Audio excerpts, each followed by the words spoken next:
Hi, everyone, and welcome to another episode of Between the Pages with the Sound on Stage. Similar to our Behind the Curtain series, in Between the Pages, we'd like to shine the spotlight, as it were, on authors and playwrights.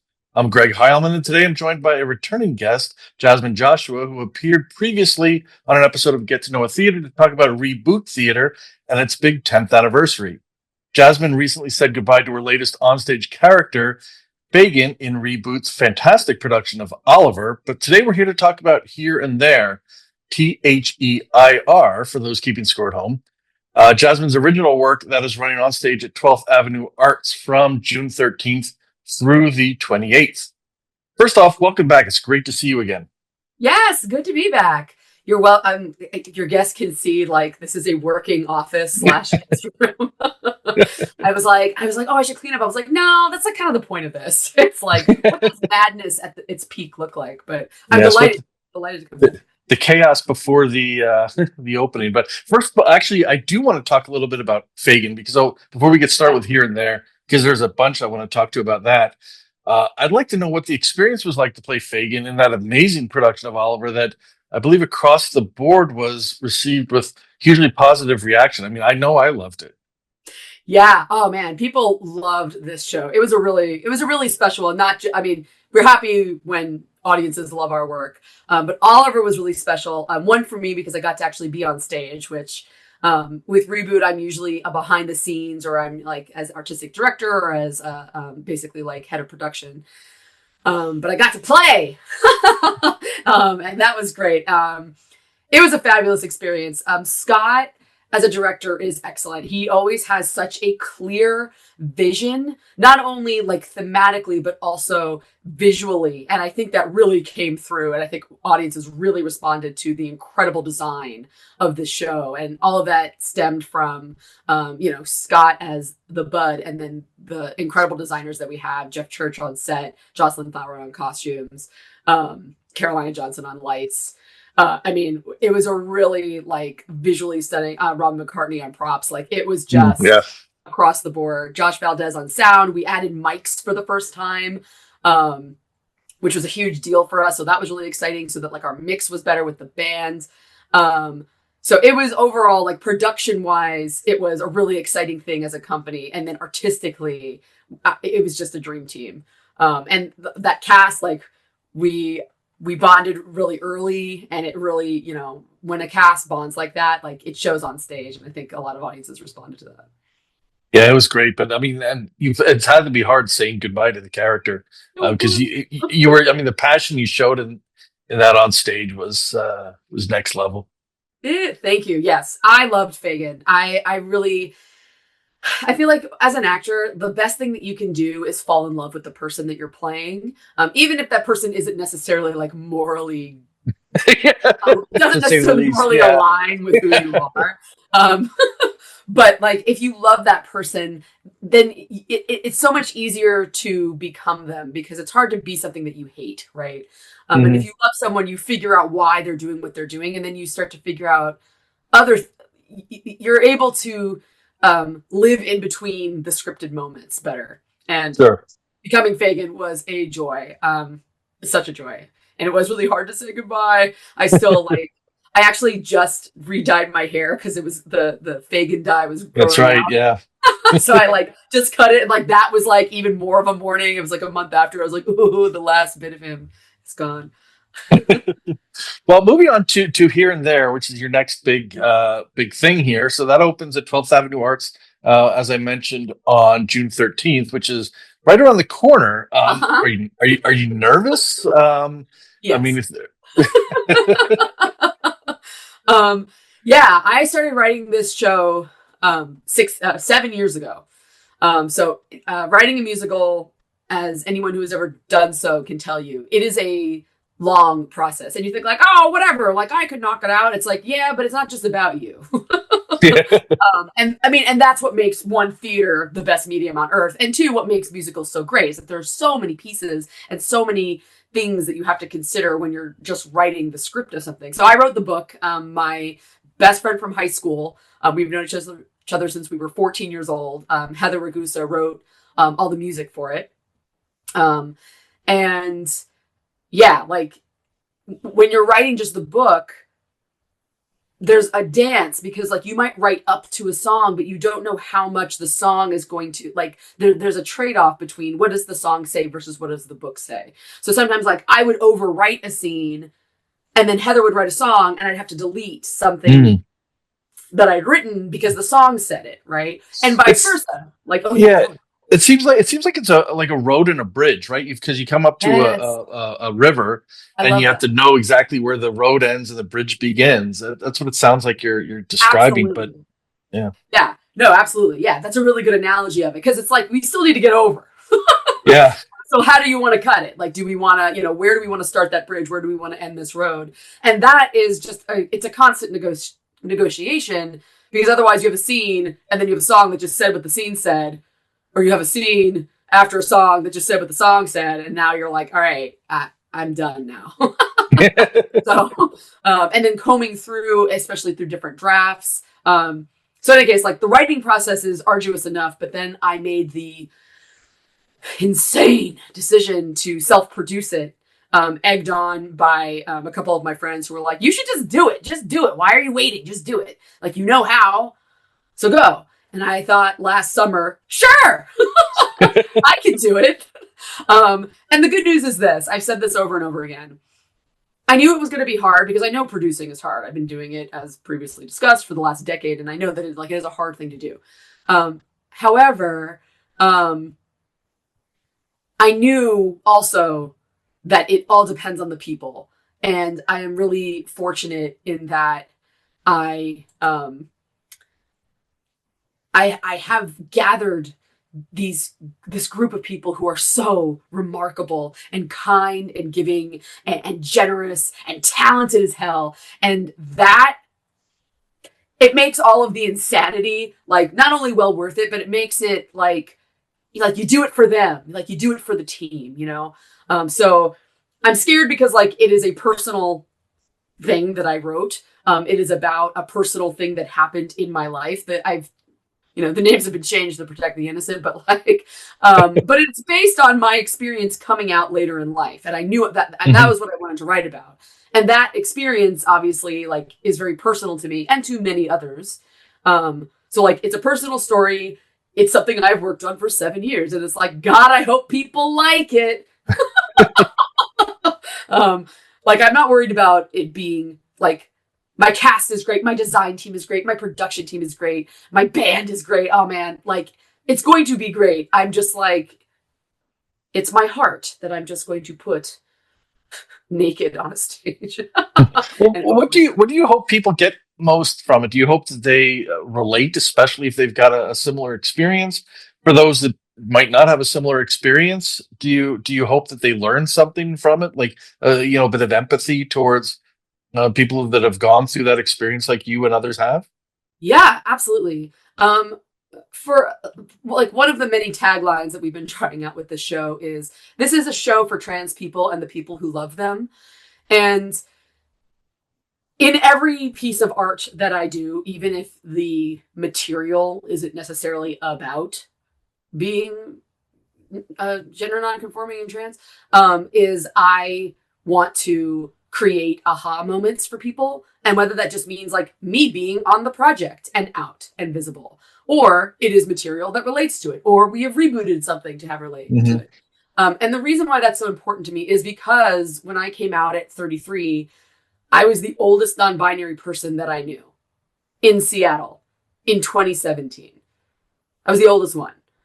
So there is I didn't know what that meant. Like I knew how you could do it like in high school and in college, because that's where, fortunately, because the way has been paved for so many to explore their identities, like the young folk, they've been able, I met kids who were like, oh yeah, I knew when I was like I came out when I was like 15 and started, tea when I was 19. And I'm like, oh my God, I had another like 10 years before, like, when I was your age, before I had even heard of what I knew was inside of me.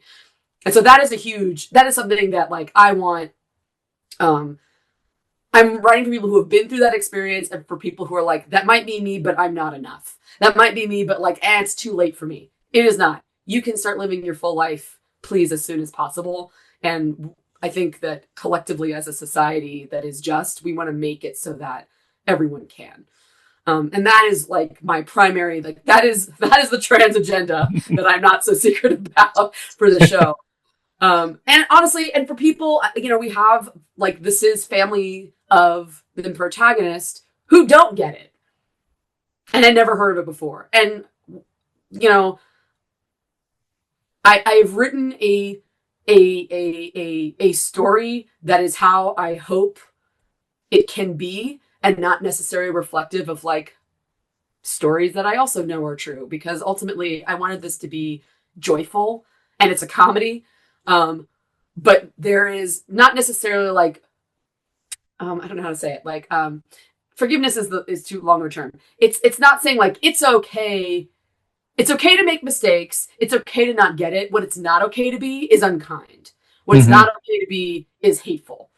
And I think that like, that's kind of where like allies, like we make fun of you in this play lovingly. But there is space for you to learn. And it's a, please God, would you learn? And also, like we get it. Like, I mean, yeah, and I think that's been the struggles. Now I went to high school in the '80s, and I look back on that, and I knew there were people that were probably, if they had the ability or the that would have probably come out, but it was hard. It was different back then. And then as we get older, there's the accepting and understanding parts of it on both sides, right? Because there's the people that are older who don't necessarily have that, did grow up with all of these the different genders and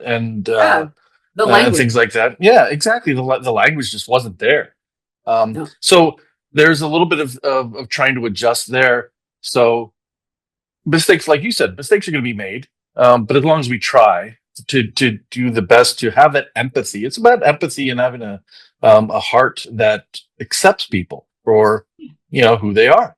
But then on the other hand, like you said, you have the people that are trans have to have a little bit of understanding that it's going to take a little bit of time for other people to understand as well, and to come to that acceptance. Yeah, and I think that that obviously depends on the person and their circumstance, like, and also like on the reaction of the people. Like, certainly, I'm not saying like, well, and if like your family hates you, love them anyway. Like, like it's okay to cut people out who are awful. But I think that also like this is one of the lines that is in the show. It's like, it's not weird. It's just new. It's just new. And it's not new to everyone, but it is new to some people. And I think, in earlier drafts of this, it was in front of a lot of younger New Works people who were like, this show makes no sense. I don't see how it is possible that your protagonist could never have heard of it. I don't think that like no one would be in the dark for that long. And I'm like, leave Seattle and go to a small town that isn't on the West Coast and ask someone what non-binary is. Yeah. I just be curious. And again, are there some people who know? Yes. But I think that like, to your point, like to people of a certain age, it wasn't even called gender studies. It was called women's studies still when I was in college. Like there was no, like there were two genders, and it was male and female, and that was it. And even the trans people who existed, like they were trans men or trans women. And like that was, there was not this like juicy middle, and there was no concept of like gender as a spectrum. Like that is in the breadth of modern Western culture, fairly new, because of horrible oppression, and literally, the Nazis burnt down the Hirschfeld Library. I mean, like, there are reasons why they have destroyed us and burned us for reasons, but like, I think that like, have that understanding that like, you are able to walk in and be like, this is obvious. That is great. There are people who came before you that made that possible for you. Yeah. Yeah. And it's, yeah. And it's a perfect play for our musical for Pride Month. Yes, I know. So, which boy, that's a little more than a coincidence. But so Tell me a little bit about the collaborative process. Now, I was looking at the website here and there, themusical.com, where Yes. folks can go out to learn about or get tickets or meet the creative teams, meet the cast, which is a great little one-stop shop for that. Uh, so the story looks like it was a collaboration. Now, you wrote the book, but the story you credit also to Alexei, is it Safrisi or I didn't Yeah. pronounce that. I'm sorry. No worries. Alexei Safris. Perfect. Yes, I probably thought a little too hard on pronouncing it. But how was the collaboration between you and Alexi on that? And then you did talk a little bit about the collaboration between you and Heather on the music, Yeah. but on the story itself. So you said it's been something that's been ruminating for since 2017, I think. Yeah, so I came out in 2017 and I wrote the first treatment for this show in like, I don't know, within a year. It was probably like April-ish of 2018. Because so the Fifth Avenue put out this call for story pitches. They were like, we're going to do this New Work Story Summit. And it was their inaugural program for this. And the idea was that you pitched it cold. They didn't want anything pre-written. They didn't want anything that you had already done anything to. It was just the pitch. And then it was a nationwide search. I think they had over 80 applicants. They narrowed it down to 8 of us. And then of those 8, they picked 4 of us to get into the program. So we made it all the way through, which was like, we could not believe it. So my original pitch was person in, Anytown, USA, is about to get married and realizes that they have this secret relative that they've never heard of. And through their search for this relative, they figure out that they're non-binary. So that, I knew as a concept. And Alexei is a dear friend of mine, a local incredible burlesque artist and theater maker. And I asked Alexei to help me write, come up with story and start writing the script. And then eventually I realized I'm not a good co-writer. So that is totally on me. I was just like, no, I want to write this. But I needed someone to help me craft this story. And so Alexei came on because Alexei is just an incredibly creative human being, especially in terms of storytelling and especially in terms of we could just go like this, but what if we went like this? Isn't that more? Yeah. So Alexei came on fairly early and was with us for the story summit. And pretty much through the pandemic, until that draft was kind of solidified. But yeah, Alexei was a huge part in helping. Alexei really helped sculpt out how does Sam find Vicky? How does Sam where is Vicky and what does Vicky do while Sam is looking for them? Alexei was a huge help in creating that part. Yeah, it does take a village to put something like this together. Oh, God, yes. Yeah. So on the production itself, now you're directing it. What is it like to direct something that you've created versus something that you might not have as much of a close personal attachment to? Totally. I actually thought it was going to be harder than it was. That sounds like a humble brag, but mostly because, when you have a script that is brand new to you, like you just said, you have to create your relationship as the director to the script. Even if you're I always have loved this show. I'm so excited to direct it. Once you're in the director's seat, it's different than just being able to sit and enjoy it. Now you have to break down everything into pieces, right? Of okay, so yes, this is what the storytelling is doing, but how do I tell that story in all these different mediums? And you have to build that relationship with it. Whereas because I wrote it, I know exactly what that moment is supposed to be because I did it. And so in that way, it's kind of easier. The thing that is hard and that, I hope my actors, I'd like to think I did a good job, but you could ask one of them. But it's hard when the actors have when they have questions about the script, how do I answer?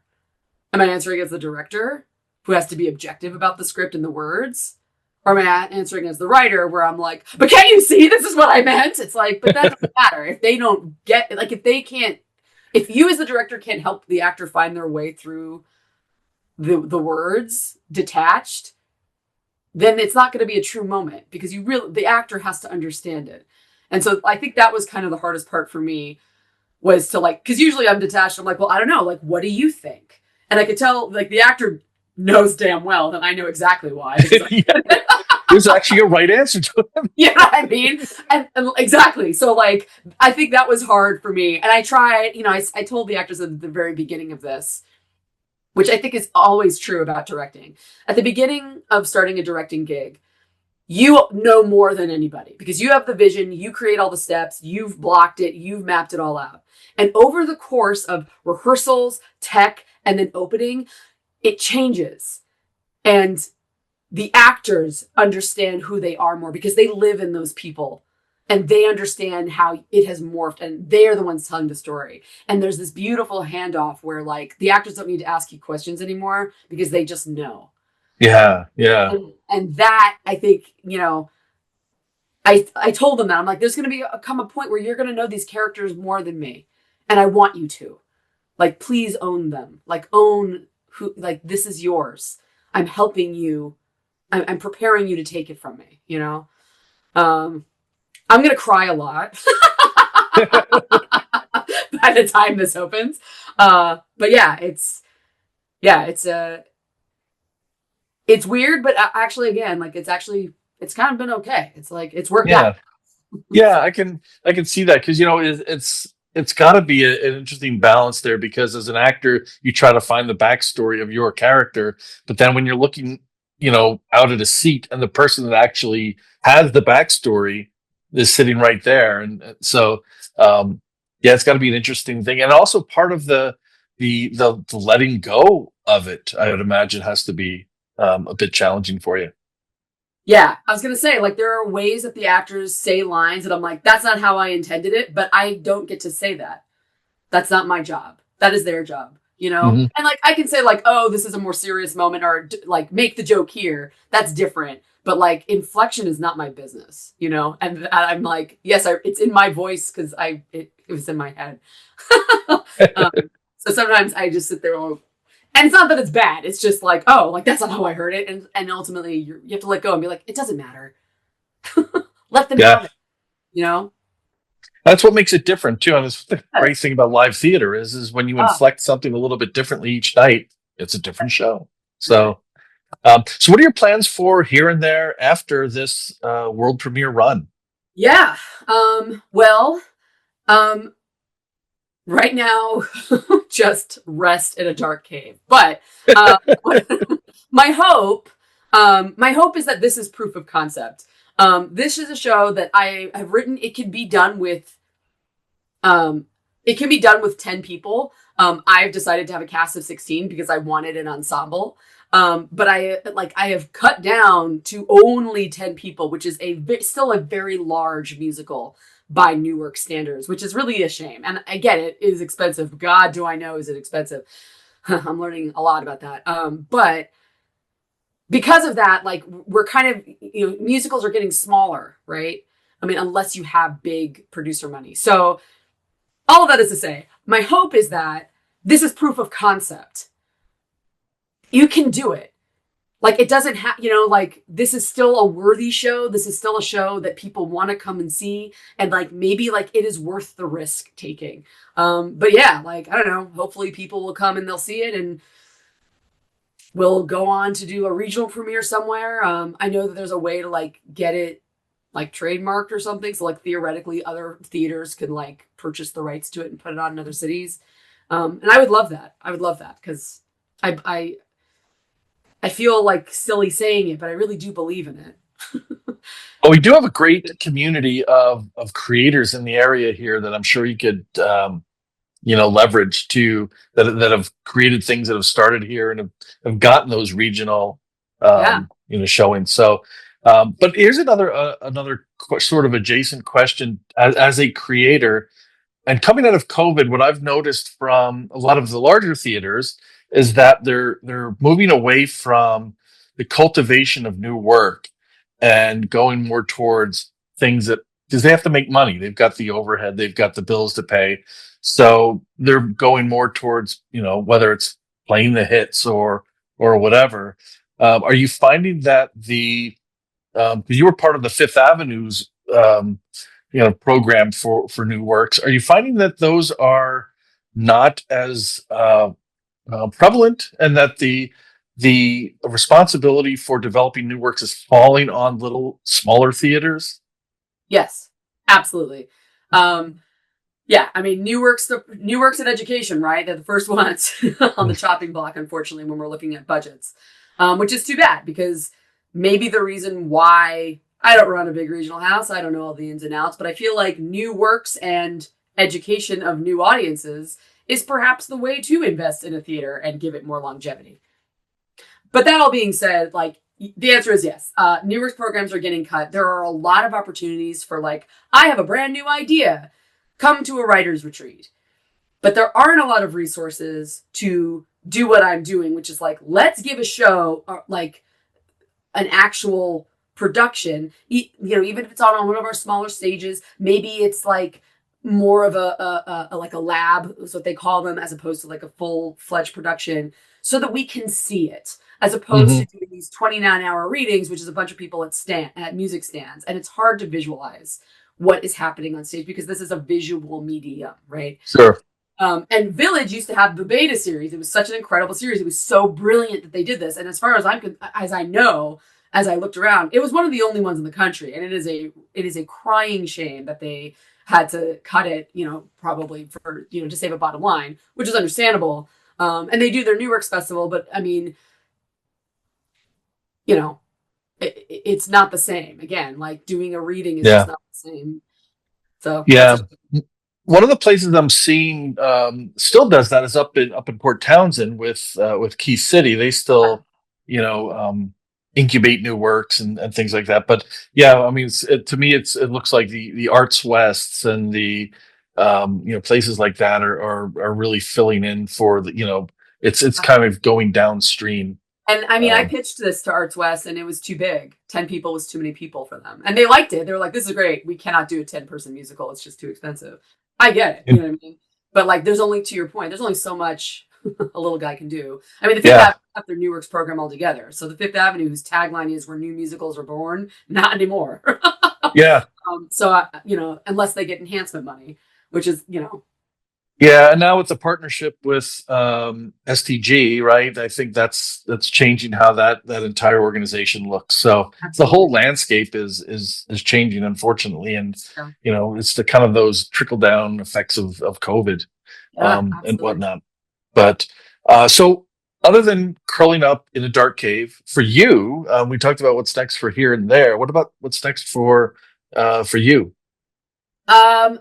This was kind of my.